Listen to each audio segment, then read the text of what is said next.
Guys, let's talk about getting debanked, i.e., why your bank gets closed. Okay, because it's painful to think about. Um, it's painful when it happens to you, especially if your rent is based there. You have to pay your rent, you have to pay your transport money, your coffee, your food, and then your account just gets closed. No explanations, nothing. That's painful. Okay. Who am I? I'm the CEO of Orukka. Orukka is a smart payment ring. Okay, so we tap to pay. Okay, that means we're not a bank. We're more of a fintech. We're not just a fintech because the fintech lives on your app. And we're actually a fintech wearable because you wear us okay, as a bank. We're closer to you than your bank. We're closer to you than your fintech because we're on you. Okay, you wear your bank wherever you are. This is your credit card, your debit card, everything all in one. That's a good privilege, and we like that. Okay, that means we're very close to our customers. We focus on our customers first. Um, I say all that to say again, there's no one forcing you to stay with the bank. You can get up and leave wherever you are. However, I think this debanking is an important topic, okay, to bring up. I say that because a lot of politicians then go on this, okay? You know, politicians do this a lot. They go ahead, and when there's something that's painful to you, if people are angry about immigration, they jump on immigration and use that to get into power. When they get into power, they might do something, they might not do something, but in general, you see the problem still remains. Immigration happens a lot. Still happening right now. Okay, if you go to the UK, everyone's fighting about immigration. Someone's using that to make power. Nigel Farage is becoming a king in the UK because of immigration.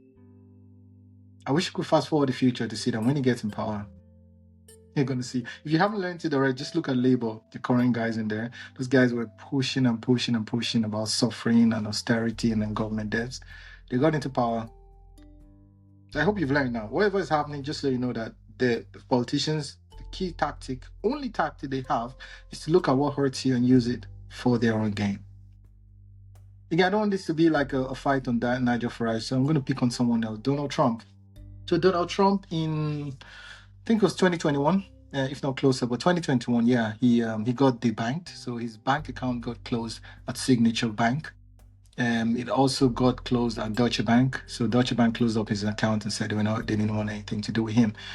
So obviously he cried wolf and went to the press, complained and said about how banks and bankers are mean, they're terrible, and blah blah blah.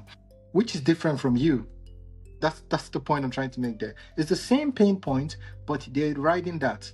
Nigel Farage's account got blocked as well. It got closed in the UK. So the UK, if you guys understand, I'll explain this for people who don't, okay? But in the UK, guys, if you know this, you just agree or disagree, or just keep me honest. But you have NatWest. NatWest is National Express, National National West Bank. Again, it's a really old bank from the 1800s. That's how old it is. But it's for the common man. So everybody has a NatWest account, okay? And there's NatWest Premium. So when you're premium, that means you're earning at least about 100,000. You also have products up to at least 500K. So that's for the top, okay? So you have a premium where you pay a lot. Then the next level above that is Coutts. Coutts Private Bank is where the queen banks. It's top of the top. It's like you have to be super, super rich to be up there. Nigel Farage had an account there. I mean, the first thing I would ask is why does a politician have an account with Coutts, the top of the top? Okay, you could go to NatWest, you could go to Barclays like everyone, you could go to the top bank on the street like everyone, but you went to the private of the private of the private. Where are you getting that money from? Definitely not from politics. Politician is paid 60,000. But let's forget that for a minute, okay? But here's the point. These guys all jump on the pain to say, hey, your account gets closed, okay? But I've got some numbers, okay, and I'm not just making this up. So when this happens, you should look at what we're doing there. So in the UK, okay, 104 just this year, 142,000 accounts were closed from banks. So the banks were like, yeah, we can't do this. Closed it down. You guys know this as well. Just go into Reddit and check, go online or just check and find out. Just ask, hey, has your account been closed? You will know at least 1 in 1,000 people, 1 in 100,000 accounts has been closed. So when they jump on this pain, they're jumping on the pain, but they're not like your average me and you, okay? They're so way out there, okay? It's so out there that the banks don't have to Google, okay? The bank don't have to check. The banks are just like, okay, you said this is wrong. Okay, you actually claim that you don't pay your taxes. That's wrong. If me and you walked into a bank and the bank asks us, hey, you said to the bank, I'd like to open an account with you. The bank goes, okay, have you paid your taxes? You're going to say yes. By default, if your lawyer is beside you, your lawyer will say yes. Okay. Trump in 2016 said, I don't pay taxes, I know my way around it, and I cheat around it. What do you think your bank is going to do? You see what I mean? But then he turned around and said, oh my God, the bankers debanked me as well. There's another top investor in Joe Rogan. He was on Joe Rogan recently. If you remember, just let me know. He's a top investor. And same thing as well. He went ahead and he said quite a few derogatory things online. Okay. And the bank heard about this and debanked him. Just took him out and said, okay, we don't want any relationship with you anymore. And then he got angry. Okay. And then he went on into Joe Rogan and complained and said, oh my God, the banks have a mafia, that they go against everyone. Same thing as well, Richard Trice. His account got closed as well. And they go on with these stories, right? But in truth, if you look at my account, your account, the average person on the street, they've got like 2,000, 3,000 in the account, it gets closed. Okay, that's different from these guys who are millionaires, billionaires, okay, and then they get so much money coming from everywhere, and then the bank looks at you and go, where is this money coming from? You know what, we don't want to have anything to do with you.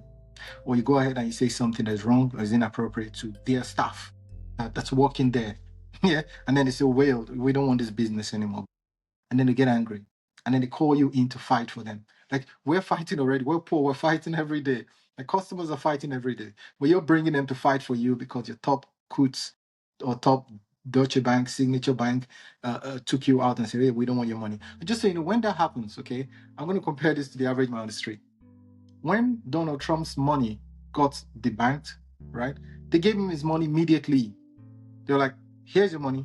We don't want anything to do with you. So whoever was there, the MD signed it off immediately. Okay, we don't want this. It's too much risk on the bank. Same thing with Kanye West. Kanye West said something against a whole race of people, right? The Jews. Said something wrong, and then obviously maybe the teller who's sitting there is Jew and reading this and going, my God, he said this about me. What do you think the bank's going to do? I'll tell you what they did. They gave him back his money immediately. But he ran and cried. The average person on the street, when they get debanked, their rent, their coffee, their transport money, stock. Because for months you have to get on a queue. Then you have to investigate. It takes months. If you're lucky, it takes weeks. Check my name again. If this has happened to you, let me know. And we'll talk about how to get around this, okay? But here's the point. It's different. That's my point. I want to start with that. It's very different when you hear politicians run their mouth. Look at them. When you see them next time talk about this, just look at their faces and just know they're liars. They're all liars anyway. But just look at this specific one. Look at his mouth and see how he's lying. Or her mouth. See how they're lying. Because that's a lie. Because if you look at it and say, okay, did you really get debanked? Did you get your money back? Yeah? Then shut up. Yeah, because it's exactly like going into a pizza store and the pizza guy is Italian. And then for some reason you said all Italians are bastard right after the door. You said, hey, all Italians, oh my God, I hate you. You're the worst people on earth. And then you go into the Italian and go, hey, serve me pizza. The guy would say, no, just go. But here you get your money back.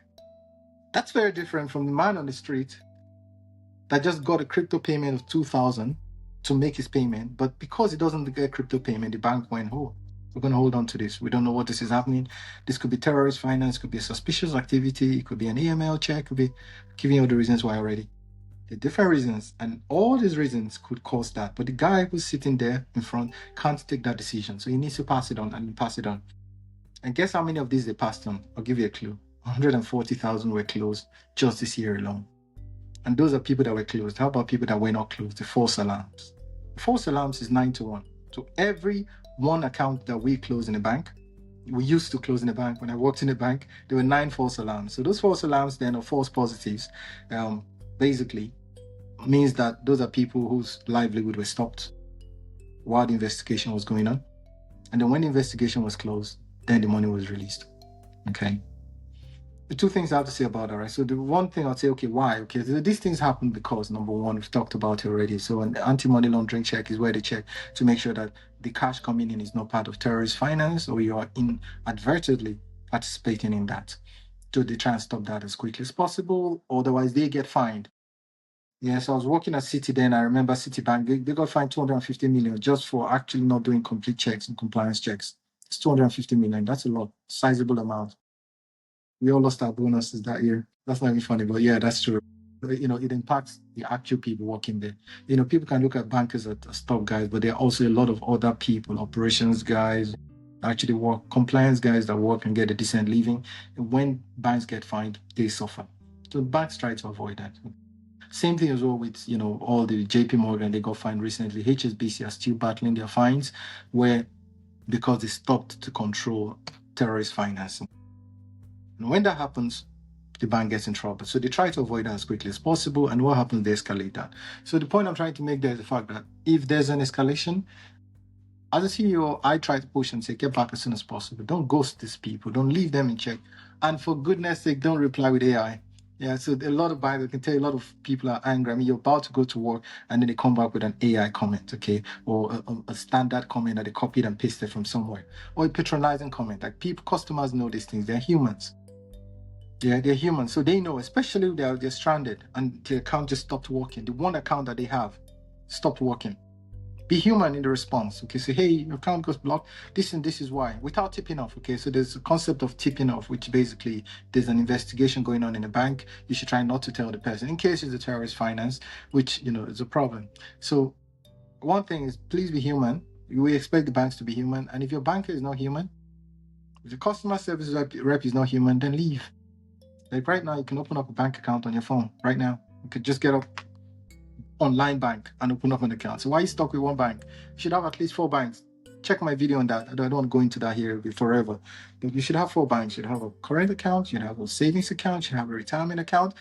You should have a joint account if you're husband and wife, and you should have an expense account, which is basically where you just, wherever you are, you tap to pay.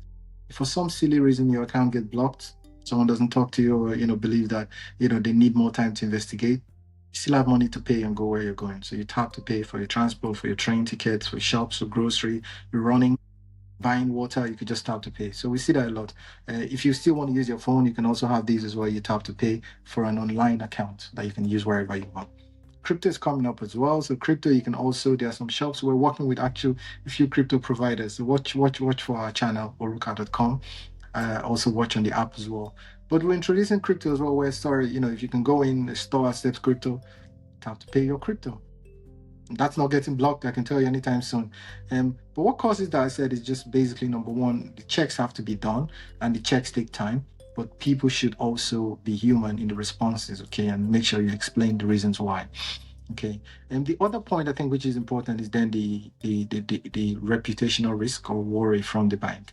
So I see this a lot where people complain and say, oh goodness, oh yeah, my account got blocked, especially the rich ones, right? They're like, hey, well, oh, yeah, why am I getting the bank because of what I said? Yeah, banks have a reputation to uphold as well. Okay, so a bank that actually is seen to just support one group or the other